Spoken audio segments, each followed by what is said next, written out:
L'immobilier est un secteur majeur de l'économie égyptienne. Il représente près de 18% du PIB et est l'un des secteurs qui emploie le plus, tout en impactant directement et indirectement de nombreuses industries fondamentales.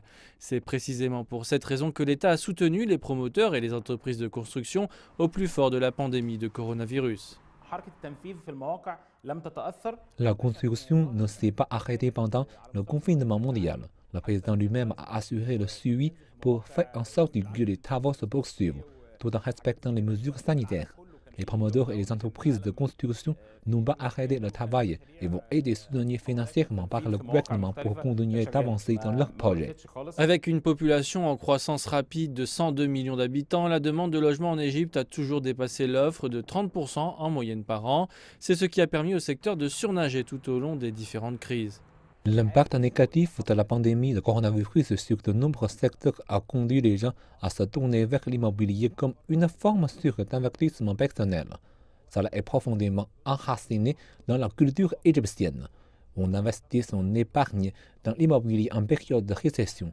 Deuxièmement, les initiatives financières de l'État à hauteur de centaines de milliards de livres égyptiennes, ce qui est sans précédent, ont contribué à maintenir le secteur à flot pendant la période difficile des 2 dernières années. La reprise de l'immobilier a cependant été ralentie par l'inflation mondiale des prix des matières premières, les perturbations de la chaîne d'approvisionnement et la hausse des coûts de main-d'œuvre, autant de facteurs qui ont fait grimper les prix unitaires et avec la récession économique, les ventes ont chuté de manière significative.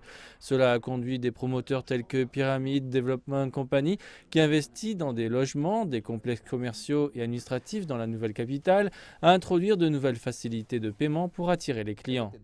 L'État nous a aidé à stimuler le marché en réduisant les taux d'intérêt sur les prêts immobiliers, en les faisant passer de 10% à 3% seulement. Nous avons également prolongé les délais de paiement jusqu'à 10 ans, voire 30 dans certains cas. Le gouvernement a également assoupli les réglementations qui permettent aux clients de recevoir des prêts immobiliers. Cela a aidé les grands segments comme les jeunes et les personnes à faible revenu dans l'achat de logements qu'ils n'auraient pas pu se procurer autrement. Pour augmenter encore les ventes, les développeurs ont ciblé un segment d'unités différent qui a connu une croissance rapide. Les Égyptiens avaient l'habitude de concentrer leur investissement sur les logements, mais récemment, il y a eu une reprise dans la construction de centres commerciaux et de bâtiments administratifs modernes.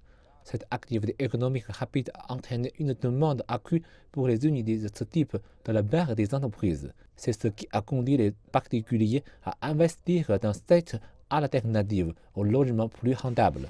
C'est pourquoi les ventes d'unités commerciales et administratives sont en augmentation. Et l'attrait du secteur immobilier semble devoir se prolonger à l'avenir avec la frénésie de construction du gouvernement. De fait, 24 nouvelles villes sont en cours de construction, dont la nouvelle capitale, de même que la modernisation des anciens centres urbains, le tout en partenariat avec le secteur privé. Les spécialistes affirment que ces méga-projets garantissent une croissance continue et un afflux d'investissements qui prémunissent contre toute crise économique comme celle qui a été observée avec le déclenchement de la pandémie de coronavirus.